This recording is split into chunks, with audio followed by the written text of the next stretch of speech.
ইরাকের পূর্বাঞ্চলের কুদ শহরের একটি নতুন শপিং মলে আগুন লেগে নিহত হয়েছে কমপক্ষে ৬০ জন। দুর্ঘটনায় আহত হয়েছে আরও অনেকে। হতাহতের সংখ্যা আরও বাড়ার আশঙ্কা করা হচ্ছে।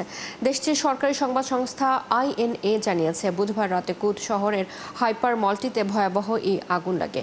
বৃহস্পতিবার স্থানীয় সময় ভোর ৪টার দিকে অ্যাম্বুলেন্সে করে আহতদের হাসপাতালে নিয়ে যাওয়া হচ্ছিল। কুদ শহর বাগদাদ থেকে ১৬০ কিলোমিটার দক্ষিণ পূর্বে অবস্থিত। মাত্র ৫ দিন আগে এই মলের উদ্বোধন হয়। আগুন লাগার সঠিক কারণ এখনও নিশ্চিত না হলেও গভর্নর জানিয়েছেন, প্রাথমিক তদন্তের ফলাফল আগামী ৪৮ ঘন্টার মধ্যে প্রকাশ করা হবে। পাশাপাশি মল ও ভবনটির মালিকের বিরুদ্ধে মামলা দায়ের করা হয়েছে বলেও নিশ্চিত করেছেন তিনি। স্থানীয় প্রশাসন এখনও ঘটনাস্থলে তদন্ত ও উদ্ধার কার্যক্রম চালিয়ে যাচ্ছে। এদিকে হতাহতের ঘটনায় ওই প্রদেশে ৩ দিনের শোক ঘোষণা করা হয়েছে।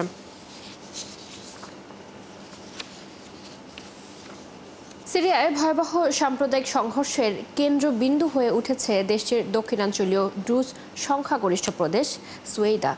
এই ড্রুজরা মূলত আরবিভাষী একটি সংখ্যালঘু সম্প্রদায়, যাদের ধর্মবিশ্বাস শিয়া ইসলামের একটি শাখা হলেও তা থেকে অনেকটাই স্বতন্ত্র।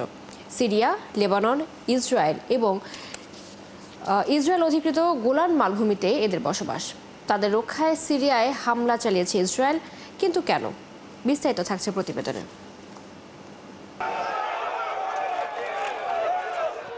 সিরিয়ার দক্ষিণাঞ্চলকে নিরস্ত্রীকরণ এলাকা হিসেবে তৈরি করার লক্ষ্যে অঞ্চলটিতে গত ২ দিন ধরে একাধিক হামলা চালিয়ে যাচ্ছে ইসরায়েল। এখানে কোনো বাহিনী বা অস্ত্র মোতায়েন চলবে না বলে হুঁশিয়ারিও দিয়েছে তারা।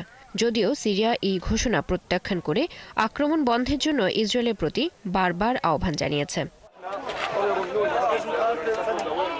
সিরিয়ায় চলমান সাম্প্রতিক সংঘর্ষে ইসরায়েল নিজেদের উপস্থাপন করছে সিরিয়ার সংখ্যালঘুদের রক্ষক হিসেবে। কুর্দি, আলাউইদ এবং দ্রুজদের পাশে দাঁড়ানোর বার্তা দিচ্ছে তারা। যদিও অনেক দ্রুজ নেতা ইসরায়েলকে সন্দেহের চোখে দেখছেন। আমরা এ ধরনের কোনো সংঘাত চাই না। এতে শুধু নিজেদের মধ্যেই বিভাজন তৈরি হবে, কোনো সমাধান হবে না। যা হচ্ছে তা আসলে যুক্তিসঙ্গত নয়। এটা হওয়া উচিত না। পৃথিবীর কোনো দেশেই এরকম সংঘাত মেনে নেওয়া যায় না। এদিকে নিজ সম্প্রদায়কে রক্ষায় ইসরায়েলি দ্রুজরা সীমান্ত পেরিয়ে সিরিয়ায় প্রবেশের চেষ্টা করে। তবে সীমান্তে ইসরায়েলি সেনাবাহিনী জনতাকে ছত্রভঙ্গ করে দেয়। সিরিয়ার নতুন নেতা প্রেসিডেন্ট আহমেদ আল শারা একসময় জিহাদি দেশের সংখ্যালঘুদের রক্ষার প্রতিশ্রুতি দিলেও দেশটিতে গৃহযুদ্ধের ফলে নিরাপত্তা ও রাজনৈতিক স্থিতিশীলতা নিয়ে উদ্বেগ বাড়ছে। এই উত্তপ্ত পরিস্থিতিতে যুদ্ধবিধ্বস্ত সিরিয়ায় স্থিতিশীলতা ফেরানো বেশ চ্যালেঞ্জের বলেই মনে করছেন আন্তর্জাতিক সম্পর্ক বিশ্লেষকরা। তারা বলছেন, সাম্প্রতিক এই সংঘর্ষ ও বিদেশি হস্তক্ষেপ সিরিয়ার ভঙ্গুর নিরাপত্তা কাঠামোকে আরও দুর্বল করে তুলেছে। চৈতি সরওয়ার, ৭১। মার্কিন প্রেসিডেন্ট ডোনাল্ড ট্রাম্প বলেছেন, ইরানের সাথে আলোচনা বসতে তারা নেই। তার কারণ, তেহরানের পারমাণবিক স্থাপনাগুলো পুরোপুরি ধ্বংস করে দেওয়া হয়েছে। তবে পারমাণবিক আলোচনার অগ্রগতি না হলে আগস্টের শেষ নাগাদ দেশটির ওপর কঠোর নিষেধাজ্ঞা পুনর্বহাল করবে বলে হুঁশিয়ারি দিয়েছে ফ্রান্স, যুক্তরাজ্য ও জার্মানি। এরই মধ্যে ইরানে আবার কোনো সামরিক হামলা চালানো হলে তার কঠোর জবাব দিতে তেহরান প্রস্তুত রয়েছে বলে হুঁশিয়ার করেছেন দেশটির সর্বোচ্চ নেতা আয়াতুল্লাহ আলী খামেনি। সৃষ্টি ঘটকের রিপোর্ট। হঠাৎ ইরানের পরমাণু কর্মসূচি নিয়ে আলোচনায় গা ছাড়া ভাব দেখালেন মার্কিন প্রেসিডেন্ট ডোনাল্ড ট্রাম্প। জানালেন, ইরান চাইলেও দেশটির সঙ্গে আলোচনায় বসার কোনো তাড়া নেই তার। ইরান আলোচনা চায়, কিন্তু আমার এ বিষয়ে কোনো তাড়া নেই, কারণ আমরা তাদের পারমাণবিক স্থাপনা ধ্বংস করে দিয়েছি।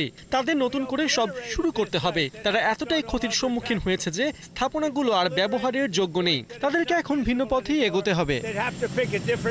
তবে পারমাণবিক আলোচনায় অগ্রগতি না হলে আগামী আগস্টের শেষ নাগাদ ইরানের ওপর কঠোর নিষেধাজ্ঞা পুনর্বহাল করার হুঁশিয়ারি দিয়েছে ফ্রান্স, যুক্তরাজ্য ও জার্মানি। ২০১৫ সালের পারমাণবিক চুক্তির আওতায় যেসব অর্থনৈতিক নিষেধাজ্ঞা তুলে নেওয়া হয়েছিল সেগুলো আবারও আরোপ করা হবে বলে সতর্ক করেছেন ফ্রান্সের পররাষ্ট্রমন্ত্রী।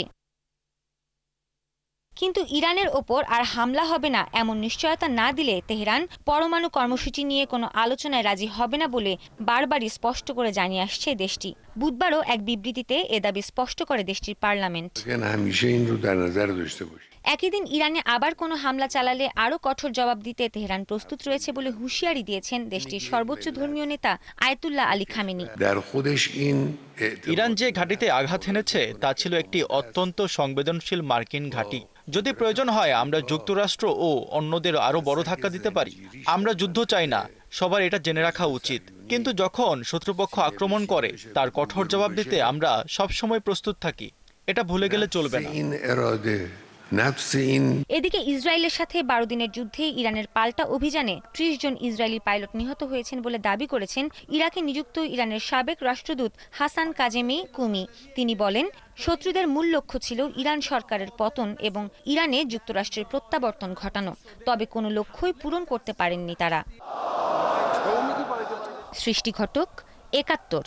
আন্তর্জাতিক অপরাধ আদালত আইসিসি বুধবার ইসরায়েলি প্রধানমন্ত্রী বেনিয়ামিন নেতানিয়াহু ও সাবেক প্রতিরক্ষা মন্ত্রী ইয়োভ গ্যালান্টের বিরুদ্ধে জারি করা গ্রেপ্তারি পরোয়ানা প্রত্যাহারের ইসরায়েলি আবেদন খারিজ করে দিয়েছে। আইসিসির ওয়েবসাইটে প্রকাশিত এক রায়ে বিচারকরা জানান, গাজায় যুদ্ধ অপরাধের অভিযোগে চলমান তদন্ত স্থগিত করার আবেদনও বাতিল করা হয়েছে। আদালত বলেছে, ইসরায়েলের পক্ষ থেকে যে আপিল আদালতের এখতিয়ার নিয়ে কাজ করা হয়েছে তা বিচারাধীন রয়েছে এবং এ বিষয়ে চূড়ান্ত সিদ্ধান্ত না হওয়া পর্যন্ত গ্রেপ্তারি পরোয়ানার বৈধতা বজায় থাকবে। 2023 সালের 21 নভেম্বর গাজা সংঘাতের সময় মানবতা বিরোধী অপরাধ ও যুদ্ধাপরাধের অভিযোগে নেতানিয়াহু, গ্যালান্ট এবং হামাস নেতা ইব্রাহিম আল মাসরির বিরুদ্ধে এই পরোয়ানা জারি করে আইসিসি।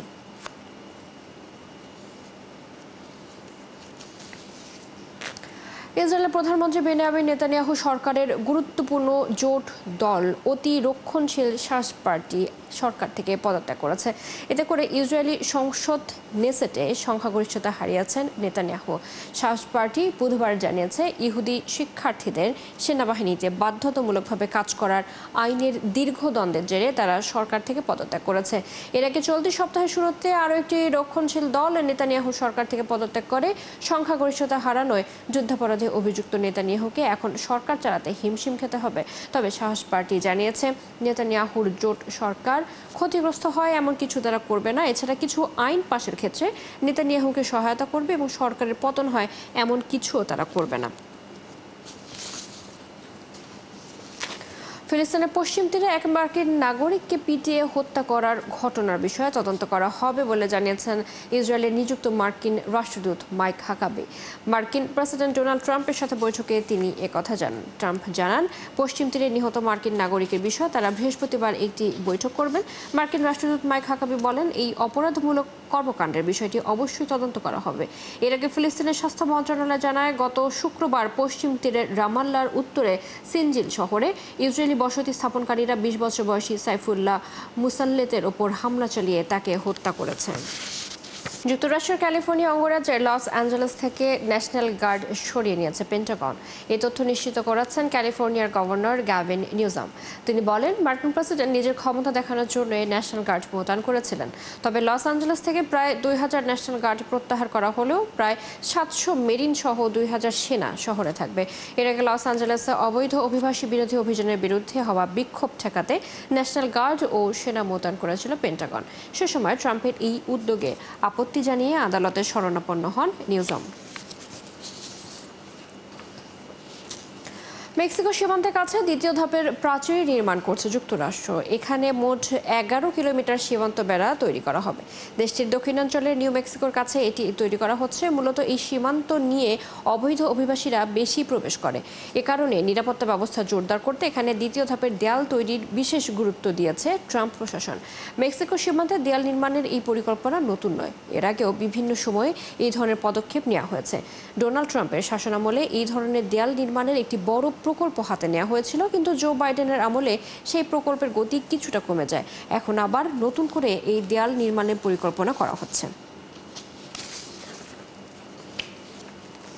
যুক্তরাষ্ট্রের আলাস্কা উপকূলে 7.3 মাত্রার শক্তিশালী ভূমিকম্প আঘাত এনেছে।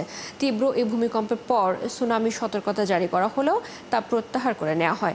ভূমিকম্পে এখনও পর্যন্ত তেমন ক্ষয়ক্ষতির খবর পাওয়া যায়নি। ভূমিকম্পটি স্থানীয় সময় বুধবার দুপুর 12:37 অনুভূত হয়।